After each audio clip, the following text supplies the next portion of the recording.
बेला तितली की मुहिम जोई।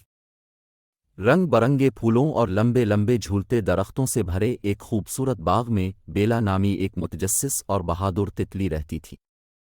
बेला अपने मुतहर्रिक नीले परों के लिए जानी जाती थी, जो सूरज की रोशनी में चमकते थे, और उसकी चंचल रूह इसे नई जगहें तलाश करना और नए दोस्त बनाना पसंद था।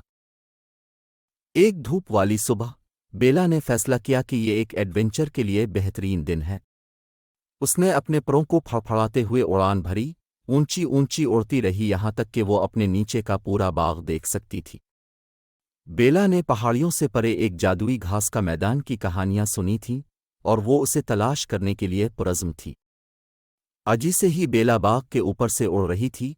इसकी मुलाकात एक दोस्ताना लेडी बिग से हुई जिसका नाम लूसी था। कहाँ जा रही हो बेला? लूसी ने पूछा।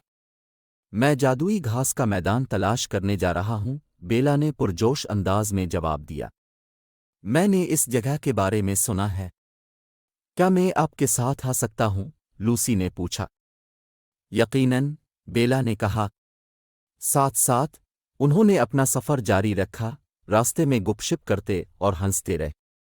जल्द ही वो एक बिलबली नाले पर पहुंचे जो पार करने के लिए बहुत चौड़ा लगता था। बेला और लूसी ने अर्द-गिर्द देखा और करीब ही मेंढकों का एक खानदान देखा।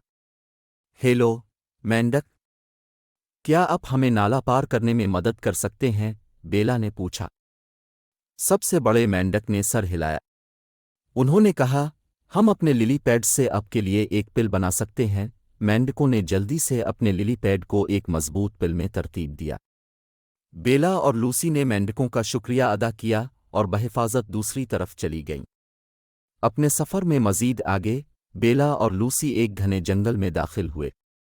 रास्ता टहनियों और पत्तों से ढका हुआ था, जिसकी वजह से जाना मुश्किल था। जब उन्होंने एंडी नामी एक मेहनती चींटी को एक बड़ा पतुआ उठाते हुए देखा तो उन्हें यकीन नहीं था कि कौन सा रास्ता इख्तियार करना है। हेलो, एंडी, क्या आप जादुई घास का रास्ता तलाश करने में हमारी मदद कर सकते हैं? लूसी ने पूछा। एंडी मुस्कुराया। मेरे पीछे चलो। मैं जंगल को अपने एंटीना के पिछले हिस्से की तरह जानता हूं। उसने बेला और लूसी को जंगल से गुजरते हुए रास्ता साफ किया। जल्द ही वो दरख्त से निकल आए। यल्ला और लूसी की आंखें हैरत से फैल गईं जब वो जादुई घास के मैदान में उड़ गए। ये उनके तसव्वुर से भी ज्यादा खूबसूरत था।